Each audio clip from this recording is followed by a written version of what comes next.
한 주가 벌써 지났어요. 한 주 전에 우리가 오후 2시에 하나님 말씀 같이 나눴었는데 기억이 나시는지 모르겠어요. 여러분 8장 1절부터 3절까지 말씀을 봤었는데 중요한 표현들이 있었습니다. 8장 1절에 보면 하나님께서 아모스에게 여름 과일 한 광주리를 보여주셨어요. 여름 과일 한 광주리를 보여주시고 뭘 보냐? 그러니까 제가 과일 바구니를 봅니다. 그렇게 이야기하죠. 그때 하나님께서 말씀하시는 거예요. 여호와께서 8장 2절을 보면 내게 이르시되 내 백성 이스라엘의 끝이 이르렀다. 끝이 이르렀다. 그래서 여름 과일이라고 하면 끝을 생각하게 만드는 작물이에요. 그래서 그 여름 과일을 보여주신 것은 그 환상이 담고 있는 뜻이 끝이라는 거예요. 그 끝이라는 것은 무엇이냐? 심판이라는 거예요. 심판은 무엇으로부터 비롯되는 것이냐? 죄로부터 비롯되는 거예요. 죄로 인해서 죄가 원인이 되어서 심판이 주어지는 것입니다. 내가 다시는 그를 용서하지 않겠다. 그렇게 말씀하시는 부분이 앞장에 있었습니다. 여러분들 이 백성들이 좀 착각을 많이 했었다는 말씀 드렸어요. 8장 3절에 보면 그날에 궁전의 노래가 애곡으로 변할 것이다 그랬습니다.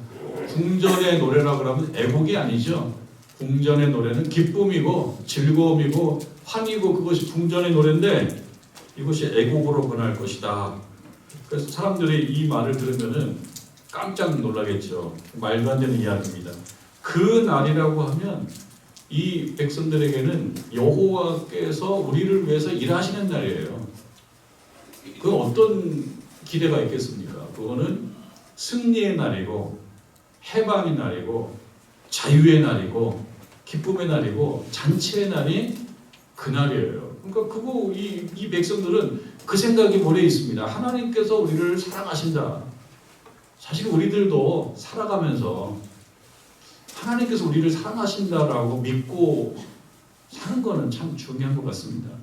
여러분, 하나님께서 여러분들을 사랑하신 줄로 믿습니까? 네. 그렇게 믿고 사랑하는 건 중요합니다. 그런데 하나님께서 우리를 사랑하시는데 어떤 방식으로 사랑하시냐? 정의로운 방식으로 사랑하십니다. 사랑할 만하지 못할 때는 회초리를 때리시는 거예요. 근데 이 백성들의 착각은 무엇이냐면 사랑할 만하지 못할 때에도 하나님은 우리를 무턱대고 사랑하신다.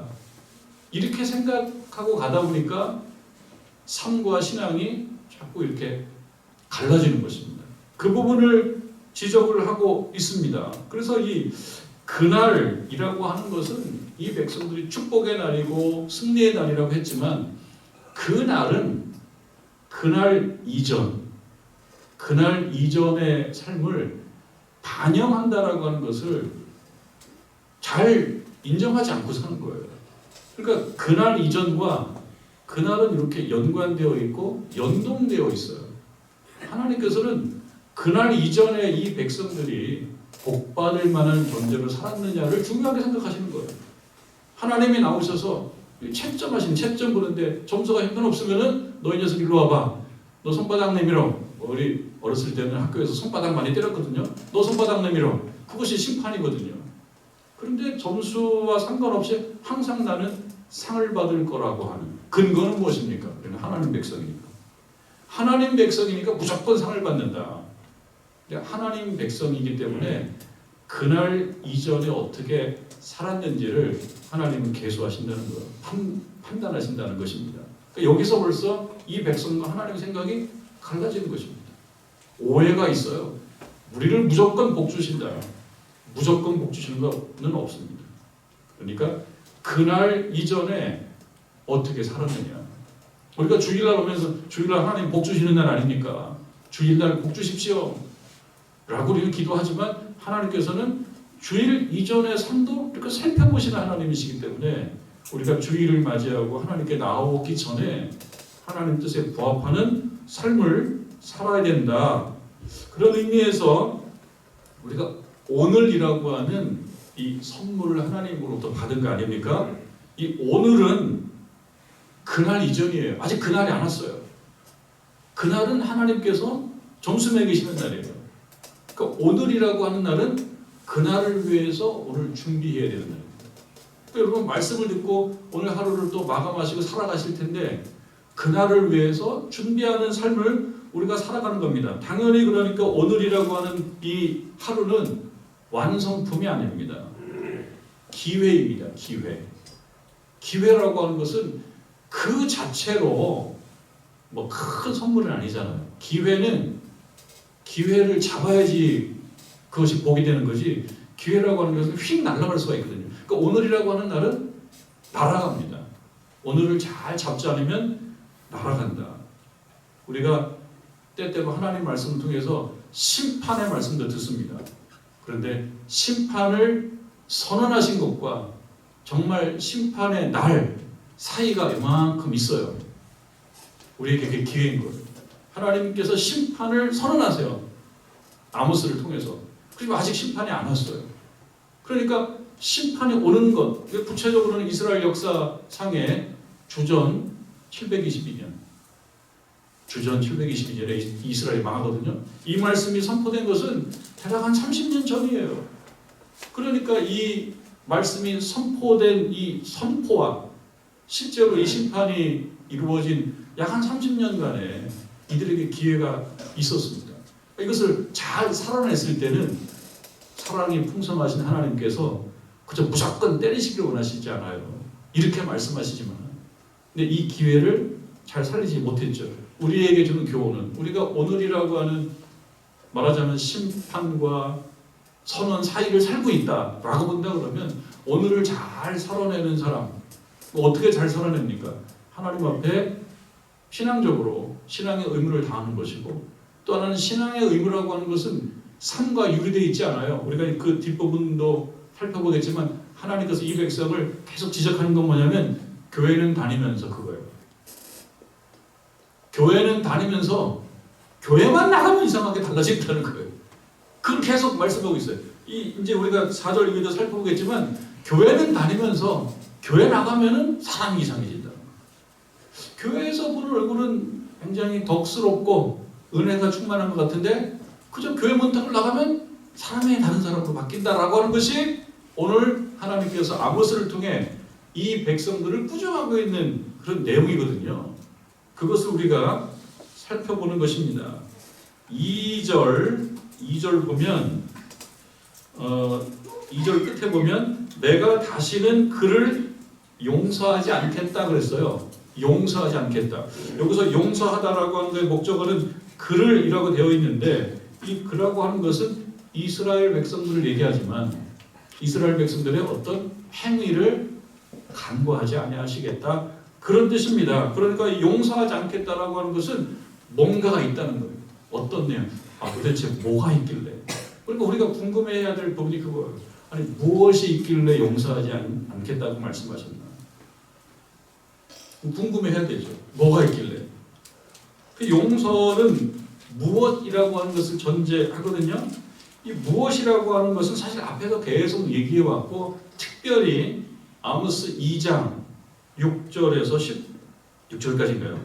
아모스 2장 6절 이후에 북왕국 이스라엘이 용서받을 수 없다라고 하는 것을 지적했어요.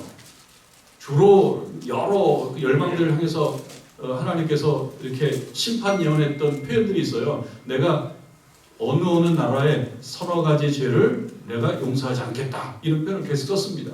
그러니까 용서하지 않겠다라고 하는 거의 그 내용은 뭐냐면 서너 가지의 죄입니다. 서너 가지의 죄. 서너 가지밖에 없다는 것이 아니고 서너 가지라고 하는 표현은 관용도로 쓰이는 표현이에요. 여러 가지 죄가 있다는 거예요. 여러 가지. 이 백성들의 여러 가지 죄가 있다는 것입니다. 그것을 크게 두 유형으로 얘기하자면 신앙적인 죄와 어떤 삶의 죄예요. 신앙의 죄와 삶의 죄. 그 내용을 이제 이야기합니다. 오늘 읽은 말씀 8장 4절 말씀 명령형이에요. 명령형. 아무개야 들어라 이겁니다. 아무개야 들어라. 들어라라고 하는 것이 이 4절 이 문장의 명령형 동사거든요. 들어라. 들어라라고 하는 것은 어떤 의미가 있는가? 일단은 이 청력으로 듣는 거를 얘기하기도 하겠죠. 청력이 있는 거예요. 그렇지만 청력이 없으면은 들을 수 없나요? 여러분 어떻게 생각하세요? 청력이 없으면 들을 수 없나요? 그거는 우리가 살면서는 그렇습니다. 청력이 다 소실되면 들을 수 없어요. 그러나 하나님 말씀으로 들어라라고 얘기했을 때는 청력과 관련된 문제가 아닙니다. 그러니까 여러분 우리가 신앙생활 하면서 하나님 말씀을 우리가 눈으로 읽습니다. 때때는 잠을 자면서도 간밤에 여러분 어떤 꿈을 꾸셨나 모르겠는데 좀 특별하게 오늘 내가 간밤에 꾼 꿈은 뭔가 계시의 말씀인 것 같은데 내가 좀 부족한 것을 지적하는 것 같은데 내 영혼의 상태를 하나님께서 이렇게 말해주시는 것 같은데 라고 생각했다면 청력과 상관없이 듣는 거예요. 왜냐하면 꿈이라고 하는 것은 항상은 아니지만 결정적일 때 하나님의 계시의 통로로 쓰이는 방법이 꿈이거든요. 그러면 간밤에 여러분 자면서 꿈을 꾸는데 뭔가 아주 선명하고 생생하고 잊혀지지 않고 그럼 그런 것을 가지고 생각해 보게 되죠. 그 생각 중에 어떤 부분은 하나님께서 너 좀 똑바로 해라 라고 말씀하시는 것이로구나 라고 느꼈다면 그것은 뭐예요? 듣는 거죠. 청력과 상관없습니다. 근데 꿈으로만 말씀하시겠습니까? 여러분 우리 성도님들 찬양을 좋아하는데 찬양하면서도 내 마음속에 어떤 뜨거움이 있어요. 그리고 하나님께서 찬양 통해서 여러분들에게 내가 너를 사랑한다 이렇게 말씀하실 수도 있어요. 찬양을 부르는데 뭔가 감동이 막 터져나와요. 내가 너를 사랑한다. 그럼 눈물이 주르륵 나오죠. 그럼 하나님께서 내가 너를 사랑한다라고 하는 하나님의 뜻이 찬양을 통해서 나에게 주어졌을 때 내가 그걸 알아차리는 건 뭐예요? 그건 내 물리적, 육체적인 청력이 아니더라도 알아차리는 거예요. 그러니까 들어라라고 하는 것은 청력과 관계가 없지 않으나 성경 말씀에서는 그 청력에 제한되어 있잖아요. 청력으로도 또 중요하죠. 여러분 오늘 말씀을 들으면서 이 마이크로 선포되는 말씀을 다 들으실 거예요. 그 정도로 못 듣진 않아요. 청력에 어떤 크고 청력이 좋으신 분과 조금 부족한 분이 차이는 있지만 그래도 이 마이크를 통해서 주시는 말씀은 듣습니다. 그럼 이 들을 때 청각으로 이것이 접수됐다. 이것이 아니고 그 말씀 속에 담겨져 있는 하나님의 음성을 내가 하나님의 음성으로 받아들이는 것. 그게 듣는 거죠. 근데 그 말씀은 어떤 경우는 반가운 말씀도 있어요. 반가운 말씀. 어떤 말씀이 반가워요? 칭찬하는 말씀. 칭찬이 참 반가워요. 훌륭해. 믿음 생활 참 잘하고 있어. 이 말은 반가워요. 그래서 그걸 더 듣고 싶어요. 칭찬하는 말은. 요즘에 얼굴 보니까 저 얼굴 자체가 자비로워. 그 말은 듣기 좋아요. 그런데 그런 말만 듣는 건 아니잖아요. 얘기하다 보면은 요즘에 눈빛이 왜 그래? 무슨 손 댔어 눈에? 눈빛이 왜 그래? 이렇게 하는 순간 불편해지기 시작한다. 그때부터는 뭔가 반감이 생겨요. 그런데 이 말은 무슨 얘기냐면 듣기 좋은 얘기가 있고 듣기 싫은 얘기가 있어요. 근데 살아가면서 사람들 간에 듣기 싫은 이야기는 사인을 보낼 수 있죠. 그런 얘기 자꾸 하지 말라고. 당신이 뭐해서 그렇다고. 이렇게 말할 수도 있어요. 사람끼리는. 그러나 말씀을 통해서 주어지는 그런 하나님의 뜻이 있어요. 그것을 내가 드러내야 되거든요. 어느 경우는 칭찬이에요. 어느 경우는 잘했다. 꿈을 통해서 말씀을 통해서 선포되는 설교를 통해서 나에게 주시는 칭찬의 말씀 좋아요. 그 칭찬의 말씀 아니냐. 어느 부분은 꾸중의 말씀이 있다. 책망의 말씀이 있다. 지적의 말씀. 그런 말씀이 있어요. 그런 말씀이 듣는 순간 방어 본능이 생깁니다. 안 듣고 싶어져요. 근데 하나님 말씀은 드러내야 돼요. 그러니까 들어라라고 하는 말씀에는 불편한 얘기이기 때문에 귀를 막으려고 할지 모르겠지만 들어야 돼. 그런 뜻입니다. 왜 불편한 얘기냐? 이 백성이 지금 불편한 얘기를 하고 있어요. 부르는 호칭 속에 벌써 나타납니다. 여러분 한번 보십시오. 4절 처음 표현 자체가 그래요. 가난한 자를 삼키며, 벌써 기분 나쁜 얘기가 나오고 있어요. 가난한 자를 삼켰다. 가난한 자가 무슨 사탕인가요? 사탕도 삼키면 안 돼요. 뭘 삼켜야 되나? 하여튼 뭐 먹는 거 삼키는 거, 꿀떡 삼키는 거예요. 꿀떡. 근데 가난한 자를 삼켜버렸다. 그러면 가난한 자에게 해를 끼친 거예요. 그러니까 이 말 자체가 벌써 불편한 얘기입니다. 가난한 자를 삼키면 또 땅에 힘없는 자를 망하게 한다. 누가? 그대들이. 여기서부터 벌써 반감이 막 생기죠. 이 말씀을 선포하는 아모스를 향하여 이 말을 듣는 종교, 사회, 지도층들은 벌써 화가 나죠. 그러니까 7장에서 우리 봤지 않습니까?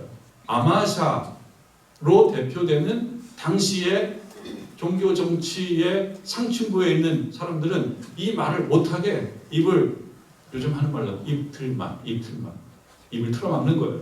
하고 싶었어요. 그래서 아모스에게 얘기했잖아요. 시끄럽다고. 하나님 말씀 전하는 게 시끄럽다고. 무슨 얘기야? 듣기 싫다고. 너는 원래 남한국 출신이잖아. 남한국으로 꺼져. 거기서 떡이나 먹고 거기서 예언해. 거기서 예언하라고. 여기서는 시끄러워. 이렇게 얘기했던 사람들입니다. 그러니까 이 기분 나쁜 이야기를 사실 드러내지를 못했습니다. 기분 좋은 얘기라면 이건 하나님 말씀이라고 생각했지만 기분 나쁜 얘기니까 이건 하나님 말씀이 아니야. 네 생각이야. 그래서 아모스를 무시했어요. 아모스를 밀어냈어요. 아모스를 책망했어요. 그리고 쫓아내려고 했단 말이죠. 그러니까 이 말씀 속에는 벌써 불편한 얘기가 있어요. 가난한 자를 삼키며 땅에 힘없는 자를 망하게 하려고 하는 바산의 암소와 수수도라. 바산의 암소와 수수. 바산이라고 하는 아주 토질이 좋고 뭔가 이렇게 좋은 상품이 나오는, 소들도 그냥 살찌고 그런 곳에서 뭔가 특권을 누리고 있는 그 사람들, 종교 정치적으로 상층부에 있는 사람들을 향한 책망의 말씀입니다. 그러니까 이 말은 너희가 저지르는 사회적 불의가 하나님의 시선에 포착됐다라고 하는 이야기를 벌써 부르는 표현 속에 하고 있어요. 들어라. 영적 귀를 열어라. 영적 귀를 열어라. 그리고 듣는 즉시 요 표현 속에 담겨져 있는 하나님 뜻에 거슬리는 것들을 바로 돌이켜라 라고 하는 말씀이 있어요. 긍정적으로 얘기하면 공의를 실천하라. 히브리적인 사고를 얘기하자면 듣는 것은 순종하는 걸 얘기합니다. 그러니까 들어라 라고 얘기하는 것은 달리 말하면 순종하라 그런 뜻이기도 합니다. 순종하라는 건 뭐예요? 하나님의 말씀을 듣고 인정하라는 거죠. 인정하고 순종하라는 거예요. 그것이 듣는 거예요. 순종하지 않으면, 받아들이지 않으면 듣는 것이 아닙니다. 가난한 자를 삼키며 땅에 힘없는 자를 망하게 하는 자들이라고 자신들을 불러요. 이 편부터 불편하고 인정하기가 어려워집니다. 자신들이 그렇게 생각하지 않았기 때문이에요. 감정적 반응이 탁 올라올 거예요. 뭐 이 녀석아! 감정적 반응이 올라옵니다. 근데 감정적 반응이 우선적으로 올라오게 되면 이거는 이성에 영향을 지대하게 끼칩니다. 우리는 다 경험한 바예요. 감정적으로 감정이 상하게 되면 그 다음에 이성적으로 판단하는데 어려움이 생기기 시작합니다. 그래서 그 지점에서 걸려 넘어져요. 그 내용으로. 감정적 반응이 생기니까 그 선포되는 말씀에 걸려 넘어지기 시작해요. 방어 본능이 생겨요.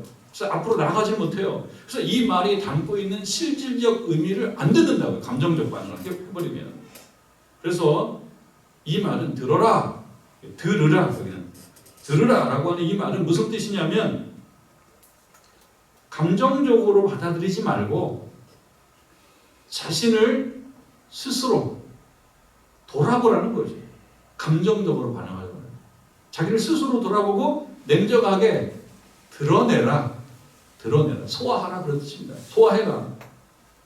이 말씀들 이후에 나오는 내용을 보면 2장 6절 이후에 나오는 북이스라엘을 향한 너희의 서너 가지 죄를 용서하지 않겠다라고 하는 말을 반복하는 것 같습니다. 가난한 자를 삼키고 땅에 힘없는 자를 망하게 하는 그들이 베델 성소를 드나드는 거예요. 여기에 이제 모순이 있어요. 베델 성소, 길갈 성소, 길갈과 베델을 드나들어요. 그럼 드나든다는 건 뭡니까? 예배드리러 다니는 거, 교회를 다니는 거, 교회를 다니는 거. 그 앞부분에 그런 얘기가 많이 나왔어요. 그래, 베델도 가고 길갈도 가서 예배 많이 드려라. 이 내용을 글로 쓰면은 그거는 칭찬 같기도 하고 격려 같기도 해요. 근데 이게 말로 하면은 이게 무슨 어떤 말의 그런 톤으로 얘기하는 거냐면 잘 해보시오 이런 뜻입니다. 예배 많이 드리시오. 그러니까 이 사람들이 가난한 자를 삼키고 땅에 힘없는 자를 망하게 하면서도 교회는 열심히 다니는 이런 어떻게 보면 이율배반적인 모습을 하나님께서 간과하지 않는 것입니다. 이것이 어떻게 가능한가? 그러니까 베델 성소와 길갈의 성소를 가서 예배를 드리고 오늘 아모스서 말씀에 의하면 11조 헌금을 드리면서 그 다음에 찬송을 하면서 그리고 행사에 적극적으로 참여하면서 그러면서 나와서 사는 삶에 대해서는 이런 지적을 하나님께 받는다면 무슨 문제가 있는 거예요? 그게 우리가 생각해 볼 부분이죠. 무슨 문제가 있는 것이냐? 그러니까 어찌 보면 왜 그런가? 여기 나오는 것처럼 힘없는 자를 망하게 하고 가난한 자를 삼켜버린다. 어디서 통하는 원리냐면 정글이나 우리가 얘기할 때 사바나라고 하는 저 아프리카의 초원 사바나나 정글은 항상 뭐가 있냐면요. 힘센 녀석이 힘약한 육식동물이 초식동물을 잡아먹는 거예요. 그래야지 삽니다. 거기서 무슨 윤리가 필요하겠습니까? 아니 너 나쁜 놈이다. 너 어떻게 잡아먹을 수가 있냐? 라고 말할 수가 있나요? 뭐 대표적으로는 사자와 그 다음에 표범과 하이에나와 뭐 이런 리카이온 같은 들개나 이런 게 대표적인 육식동물들인데 거기는 호식탐탐 초식동물들 잡아먹으려고 노리고 있다가 틈이 나면 그냥 가서 잡아먹거든요. 그러면 거기 가서 그 동물들한테 어떻게 그럴 수가 있냐고. 너는 피도 눈물도 없냐고. 그러면 그 동물들이 뭐라고 얘기하겠어요? 피도 눈물은 사람들에게 필요한 거 우리들에게는 피도 눈물이 없어요. 우리는 그냥 배고프면 잡아먹는 거예요. 거기서 무슨 윤리가 필요해요? 그러니까 여기 나오는 것처럼 가난한 자를 삼켜버렸다. 이거는 피도 눈물도 없는 정글의 법칙이 적용된 건데 누구에게 적용된 겁니까? 사람에게. 그것도 신자에게 잘못된 거죠. 사바나의 동물들은 얘기할 수 있어요. 우리들에게 피와 눈물을 요구하면 안 된다고. 우리는 배고프면 잡아먹는 거라고. 그게 사바나의 원리라고.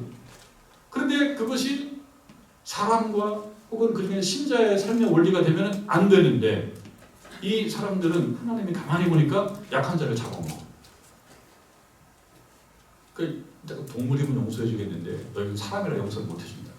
너 혼나야 돼. 혼날 거야. 그렇게 말씀을 하고 있어요.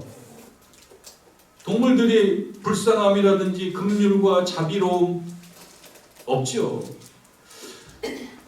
그러면 얘기할 거예요. 우리가 무슨 동물이냐고 우리 사바나의 어떤 존재가 아니라고 얘기한다면 왜 그러냐? 이중잣대예요. 이중잣대. 그러니까 어느 자리든 그건 우리가 쉽게 체감을 하는데요. 힘센 권력자에게는 굉장히 예의 바른 모습. 권력자에게는 예의 바른 모습. 왜? 힘이 있으니까. 저 힘으로 나를 어떻게 할 수 있으니까. 저 힘으로 나를 흥하게도 할 수 있고 망하게도 할 수 있다고 믿으니까 권력자에게는 친절하고 예의 바르고 그리고 나를 성공시킬 수도 없고 나를 망하게 할 수도 없다고 생각하는 약한 자에게는 험하게 대하거나 함부로 대하고 그런 거죠. 그럼 이 사람들이 그런 것이 몸에 지금 배어 있는 거예요. 모두는 아니지만 적어도 힘 있는 사람들은 지금 그런 모습을 보여주고 있습니다. 그래서 무조건 뺏어먹고 무조건 삼키고 그런 말씀들이 이후에도 5절 이후에도 계속 나오거든요. 그것과 함께 또 무엇이냐면 이거는 이원론적 가치관이에요. 혹은 이원론적 세계관이에요. 그것은 뭐냐면 교회에서의 삶과 교회 밖에서의 삶을 똑같게 볼 수는 없어요 라고 하는 태도예요. 교회에서는 교회에서의 어떤 그 방식이 있는 거고, 교회 오면 교회 방식이 있는, 교회에서는 조금 더 자비롭게 보이고 따뜻하게 보이고, 교회에서는 그렇게 하는 거고, 교회 나가서까지 그걸 요구하지는 마시오. 교회 나가서는 험합니다. 험해. 이 험한 데에서 교회 안에서 교회 바깥에까지 그걸 하라고 하면 어떡해요? 라고 생각하는 태도, 그런 모습이 이 사람들에게 있다. 왜냐하면 교회를 다니거든요. 베델 성소, 길갈의 성소를 열심히 다니면서 나름 신앙생활을 잘하고 종교활동을 열심히 하는 사람들이에요. 그 사람들이 지적을 받고 있단 말이에요. 왜 지적받고 있습니까? 베델과 길갈을 벗어나서 하는 모습들이 너무 이상하니까. 그러니까 이 사람들이 갖고 있는 가치관은 무엇이었냐면, 혹은 세계관은 무엇이었냐면, 교회 안에서의 모습을 교회 바깥에서도 그렇게 요구하는 것은 생각이 짧은 거라고 생각하는 거예요. 스스로. 교회에서 듣는 말씀들은 여러분 어떤 말씀 듣습니까? 하나님의 사랑을 듣잖아요. 하나님의 사랑을 얼마나 설교를 많이 들어요. 하나님의 사랑. 그 다음에 아모스서에서 많이 강조하는 정의. 하나님의 정의, 공평, 정직, 친절, 섬김, 긍휼히 여김, 이런 것들을 듣습니다. 근데 이 사람들이 그걸 실천하지 않아요. 왜 그렇습니까? 사회에서 이거는 비효율적이에요. 어떤 효능이 없어요. 비효율적이에요. 그렇게 판단하는 거예요. 그러니까 나가면은 이대로 살질 않아요. 베델 예배당에서, 길갈 예배당에서 그렇게 듣고 나가서 이렇게 살지 않아요. 이렇게 살았다면 하나님께서 아모스를 통해서 지적할 리가 없어요. 지적하는 이유는 무엇입니까? 나가서는 다른 가치관으로 무장하기 시작해요. 교회를 나가면서 교회에서 말씀 통해서 배웠던 가치관을 벗어가지고 교회에서 놓고 교회에서 입는 옷은 따로 있어요. 나가면서 오늘 옷을 바꿔 입고 나가서 또 그렇게 또 살아가는 거예요. 그게 하나님 보시기에는 뭐예요? 죄라는 거죠. 하나님 보시기에 그게 죄예요. 왜? 하나님께서 원하시는 대로 살지 않기 때문에 그러는 것입니다. 그것이 여러분 5절에 아주 구체적으로 또 극명하게 나타나고 있어요. 너희가 이르기를. 제가 이 부분을 보면서 좀 궁금하긴 했어요. 그래서 좀 연구를 해봤어요. 너희가 이르기를 뭐냐면 너희들이 말하기를, 그 뜻이에요. 너희가 말하기를 이렇게 말했다. 근데 설마 이렇게 말했을까? 라고 생각이 들어요. 설마 이렇게 말했을까? 그래서 어떤 생각이 드냐면, 입으로 명시적으로 말하는 건 아니지만 이들의 삶이 그걸 말하고 있어요. 이들의 태도가 그걸 말하고 있어요. 입으로 발설하진 않았지만 벌써 눈빛과 바라보는 방향과 몸짓과 이런 것들을 벌써 말하고 있는 거예요. 삶이 말하고 있어요. 그 지적하고 있는 겁니다. 입으로 소리를 내서 말했다라고 하는 것은 조금 무리가 있어요. 그렇지만 그 삶이 그렇게 말하고 있어요. 뭐라고 얘기하고 있냐면, 너희가 이르기를 월삭이 언제 지나서. 월삭이라고 하는 말 하면 월초를 얘기합니다. 월초. 잘 쓰는 말 아니에요. 찾아봐도 여러분, 월삭이라는 말은 그냥 교회에서 좀 전문 용어로만 종종 쓰는 거예요. 사회에서는 월삭이라는 말을 쓰지 않아요.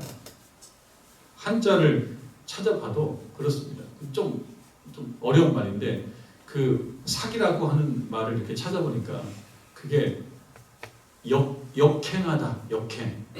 사기라는 말. 역자하고 그 다음에 다롤자가 있는 것이 월삭, 삭자예요. 그러니까 세월이 흘러갔으면 다시 처음으로 돌아와, 그 뜻이에요. 처음으로 돌아와. 월삭이라는 것이 월삭. 그래서 월초예요. 월초. 우리 말로 얘기하면 초하루. 그러니까 이 백성들이, 이스라엘 백성들이 처음 난 새끼는 하나님의 것이다. 장자는 하나님의 것이다. 이런 믿음의 고백이 있었기 때문에 이들에게 있어서 매달 첫날은 하나님께 특별히 예배드리는 것으로, 신앙생활이죠. 이것이 아주 예배생활이죠. 월삭을 지켰다는 거죠. 월삭 행사를 지켰다라고 하는 것은 하나님을 향한 깊은 종교적인 표현이에요. 그것까지는 좋아요. 그런데 그 다음이 재미가 있어요. 표현이. 월삭이 언제 지나서. 말하자면 쉽게 얘기하면은 주일 11시 예배에 여러분 교회 오신 거예요. 오셔서 예배를 드리는 거예요. 11시 예배 뭐 1시간에서 1시간 5분, 1시간 5분 안쪽에 끝나요. 그래서 12시 5분을 이렇게 넘어가지 않습니다. 저도 그 시간 되면 좀 바빠요. 그래서 빨리 끝났는데 12시 한 3분 이렇게 끝나고 그러는데 대략 계산이 돼요. 이 시간이. 그런데 앉아서 이렇게 생각하는 거예요. 언제 끝나지? 언제 끝나? 말은 하지 않아요. 근데 벌써 마음으로 사람들은 그거를 못 하잖아요. 하나님은 다 알아차리면서 너 그렇게 말하기를 그 뜻이에요. 지금 여기 너희가 이르기를 하나님은 다 들으시는 거예요. 그럼 내가 언제 그랬습니까? 다 네 마음을 다 읽고 있어 이 녀석아. 뭐라고 얘기했는데요? 예배 언제 끝나지? 근데 왜 그런 마음을 먹고 있냐? 왜 그런 마음을? 빨리 예배 밖으로 나가려고. 이게 얼마나 이게 좀 모순적이고 뭐라고 할까요? 그러니까 예배를 드리는 이유는 예배 속으로 들어가기 위한 건데 예배 속으로 들어간다라고 하면 하나님을 만난다라고 하는 것입니다. 그런데 예배를 드리면서 뭘 생각하냐? 예배 밖으로 언제 나가는 거야? 목사님은 우리를 예배 밖으로 언제 꺼내줄 거야? 라고 관심을 가졌다는 거예요. 월삭은 하나님께 정성을 드리는 시간인데 벌써 마치 그거 같아요. 악수를 하는데 나한테 악수는 집중해 줘야 되는 거 아닙니까? 악수를 하는 순간 눈빛이 벌써 그 다음 사람 쳐다보는 거예요. 그럴 때 악수 받는 사람은 기분이 안 좋잖아요. 나한테 충실해 주지 않으니까. 그러니까 지금 하나님에 만나서 월삭 행사를 월삭 예배를 드리면서 하나님 앞에 고개를 숙이는 순간 숙이면서 고개를 돌리면서 나 저기 가야 되는데 그래서 슬쩍 시계를 보는 그런 모습을 통해서 하나님께서는 마음을 들이지 못하는 것을 느끼고 있는 겁니다. 그걸 지적하고 있는 거예요. 너희가 이르기를 월삭이 언제 지나서 우리가 곡식을 팔며 곡식 팔으면 뭐가 생깁니까? 돈이 생겨요. 그러니까 이 얘기는 뭡니까? 우리를 언제까지 이렇게 붙잡아 놓고 계실 거야. 나 돈 벌어야 되는데. 나 돈 벌어야 되는데 라고 생각하는 순간 돈에 밀리는 분은 누구예요? 하나님께서 돈에 밀리고 있는 거죠. 난 돈 벌어야 되는데 이 부분이 그거든요. 우리가 곡식을 팔면 언제 우리가 곡식을 팔어? 빨리 팔아야 되는데 그래야지 이게 다 시간이 돈인데 하나님께서 시간을 여기서 붙잡아 놓고 계시네? 안 줄여주시나? 그러면서 생각이 벌써 그렇게 간다는 거예요. 그런 예배는 차라리 드리지 말아라. 그것이 하나님의 말씀인 거죠. 그 다음에 이어서 이렇게 얘기합니다. 안식일이 언제 지나서 안식일은 우리로 얘기하면 주일입니다. 주일이 언제 지나서 그 다음에 우리가 밀을 내게 할고 밀을 내게 한다라고 하는 말을 세 번째 보면 창고를 열어서 뭔가 팔려고 하는 거예요. 밀을 내게 할고 그 다음에 에바를 작게 하고 세계를 크게 하여 거짓 저울로 속이며 이게 자기들이 속으로 하는 말입니다. 은으로 힘없는 자를 사며 신 한 켤레로 가난한 자를 사며 찌꺼기 밀을 팔자 이렇게 말한다는 거예요. 실제로 이렇게 말을 하겠습니까? 실제로 마이크 대고 나 있잖아 은으로 힘없는 자를 살 거고 신 한 켤레로 가난한 자를 사고 이 찌꺼기 밀을 팔 거라고 크게 얘기하겠어요? 아닌 척하는 거죠. 그러나 아닌 척하는 것이 중요한 게 아니라 하나님은 그 마음을 읽어내시는 거죠. 그런 말을 했다는 것입니다. 에바라고 하는 것은요 부피를 얘기하는 거거든요. 여기 에바를 작게 하고 그 부피를 작게 하는 거예요. 여러분 우리 뭐 마트에 가도 그런 거 있습니다. 무슨 딸기 같은 거 살 때 앞에 딸기는 굉장히 좋아 보여요. 근데 그 좋아 보인다고 생각해가지고 집에 사갔는데 집 아래를 보니까 아래가 되게 높아. 원래는 세 줄이 있어야 돼. 딸기가 세 줄이 있어야 되는데 보통 두 줄 있습니다만. 그런데 보니까 밑에가 이만큼 올라와 있어요. 그리고 거기에는 조그만 딸기는 채워져 있어. 그럼 마음 순간 속았다. 이런 생각이 들지 않겠습니까? 그런 거예요. 에바를 작게 하는 거예요. 작게 하는 방법은 아래를 두툼하게 하는 거예요.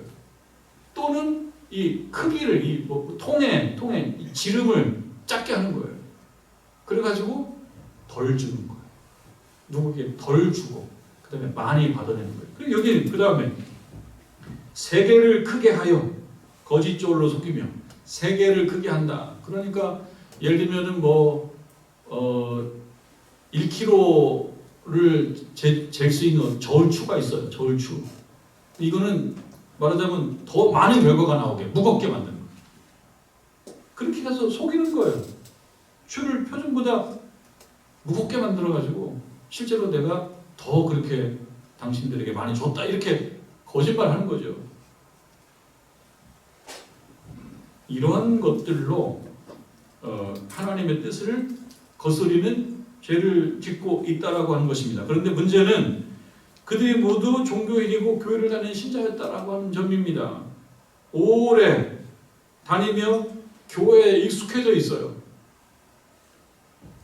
복음보다 그런데 교회 정치와 교회 관행에만 익숙했다라고 하는 점들을 지적받고 있는 것입니다. 그래서 종교적인 어떤 특별한 날, 축제일이라든지 우리가 6월절 이런 날들 또는 월삭 집회, 안식일 위선적으로 지키고 있다라고 하는 것입니다. 겉으로는 각종 절기와 집회를 지키는데 속을 들여다보니까 안절부절 못해요.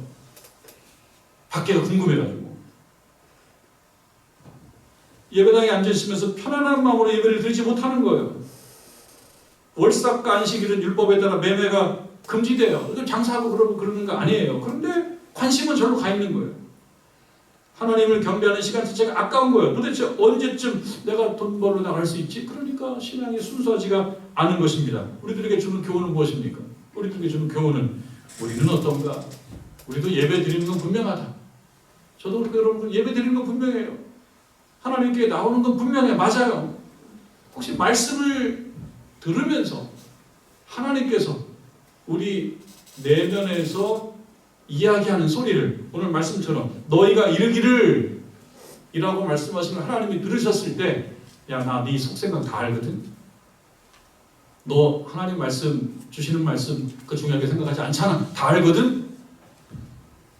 우리가 예배를 드리고 말씀을 들으면서 내면으로는 우리도 이 백성들처럼 계산적인 어떤 생각 혹은 세속적 또는 이해관계 또는 인간적 생각 이런 것들로 하나님의 말씀 예배를 혹시 지루해하고 있지는 않은가?